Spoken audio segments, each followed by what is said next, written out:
Hi, welcome to the first episode of Classic Ask Billy. As you may know that I used to do a show on my YouTube channel, Voice of OSW, called Ask Billy, where I answered questions set by the guys from OSW. So this, from the OSW network, I'm going to have a little intro before the episode, and then I'll show the episode.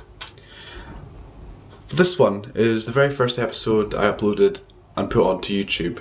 As you can see, I'm very awkward and not very forthcoming with answers, but I obviously got better over time, as you can see, because I'm not awkward at all when I'm doing this intro. Anyway, bit of a footnote for Ask Billy. Ask Billy initially started as Ask Davin on our Bebo site, that basically anyone could ask Davin a question and Davin would answer it. I thought, that's a fucking great idea. Don't know why I swore, but it's great. I thought that was a great idea, and I thought, right, I'll do something similar. So I'd ask Billy. It also merged from John Cena's 5 Questions, or 5 Questions with the Champ, as you may remember, back in about 2005, 2006. So here's the first episode of Ask Billy, and enjoy it, and I hope you stay tuned for further episodes of Classic Ask Billy. Stay classy, OSW. Welcome to the Bill Wrights, and welcome to the second edition of Ask Billy. This is the second time I've had to record this because I made a mistake, so I'm going to run through them quite quickly. Will Kane and The Undertaker get inducted into the Hall of Fame together or at separate events from Damo? I think The Undertaker will be inducted first, just because he's got the bigger persona, he's got the biggest... I mean, if you ask people who they've heard of in wrestling, anyone, they'll think Hulk Hogan, Steve Austin, The Undertaker. Undertaker will be inducted before Kane. Kane, essentially, since he lost his mask, has become a main event jobber. It's unfortunate. I would love to see Kane get another world title, but with the way that his career's gone since losing that mask, it's not going to happen, unfortunately. He will get inducted one day, but The Undertaker will be inducted first, in my opinion.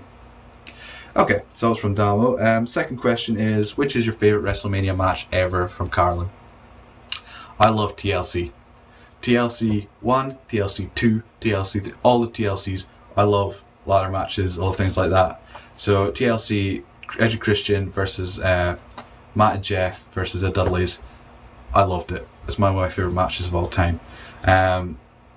It's screamed car crash, and anything that involves people going through lots of tables, I will watch. Right, which member of the Troll Brigade, Tommy Rice, Kurt Cobain, Carl James, pissed you off the most, from Davin?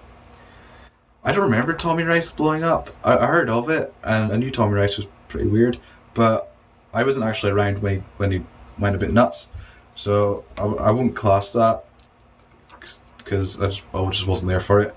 Kurt Cobain, well, pretty much killed OSW and then OSW 2, but even then, it was quite fun to see everyone going mental like Shano, going absolutely apeshit towards the end of it. Carl James, the Cena mark. Now, I was a Cena fan. I was a Cena fan for quite a while. I'm not like a, ooh, Cena! But I didn't hate him until he started doing that, and now just kind of, he pisses me off every turn. But Carl James was just such a large Cena mark. I mean, women and children don't support Cena that much, like this little twat did. So I'm going to go for Carl James, just because he got on my nerves quite a lot. So that's that one. Do you think there's anything fishy about Hardy's arrest, from David? I found it fishy that he was arrested not long after he left WWE. So I think someone knows something, or someone might have planted something. I'm not accusing anyone, but I just find it a bit suspicious that he was arrested after he left WWE. What's your favourite wrestling theme? From Patrick S. The Hardy Boys.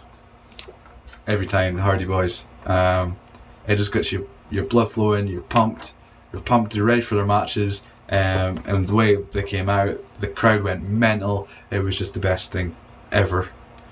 Right, so next question. Which do you prefer so far, WWE or TNA, and why? Fool the world.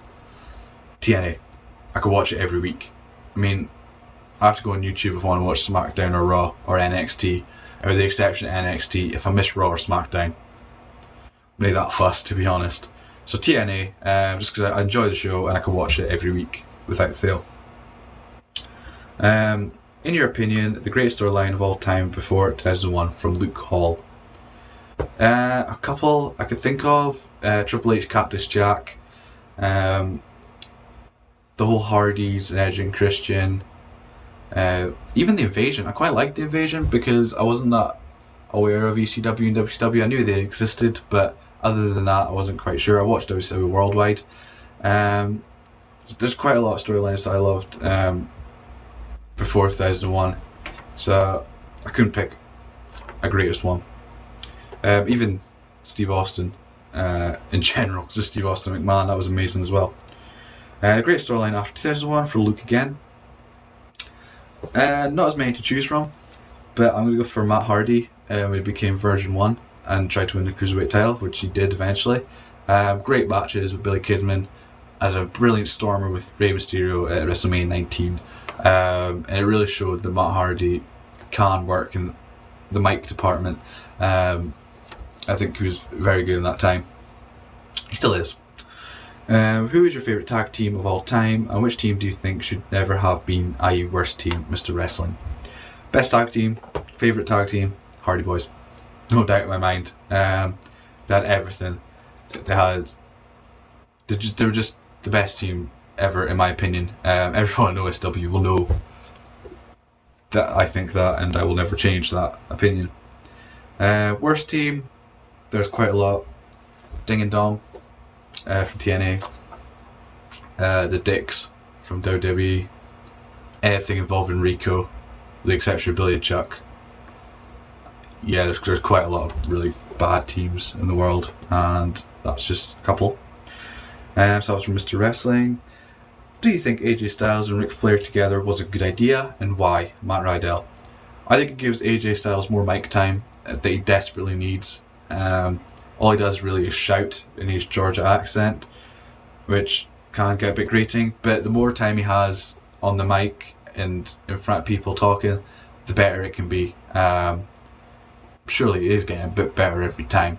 With Ric Flair just looks like a saggy ball bag that someone's put a face on, so he is a bit of a hindrance, but at least it's giving AJ Styles more time on the mic as well. But Ric Flair should really put his trunks in the fire, because I don't want to see him wrestle ever again. Right, so it's from Matt. And last question I've got this week. What's your first ever memory of wrestling? Next big thing. As I said before, I watched a bit of wrestling before this particular memory, but this memory stands in my mind and will probably stay in my mind forevermore. It was the Undertaker versus Kane Inferno match. The one where Kane got set on fire, and after the match, Undertaker took a box, pulled out a teddy bear, and burnt it in front of Vince McMahon. That gave me nightmares. I'm not joking, it gave me nightmares. It was so scary, and that really hooked me into wrestling, if it sounds weird, but that's what really hooked me into it, because I wanted to see what would happen. I wanted to see what Vince McMahon would do. I wanted to see what The Undertaker was going to do next.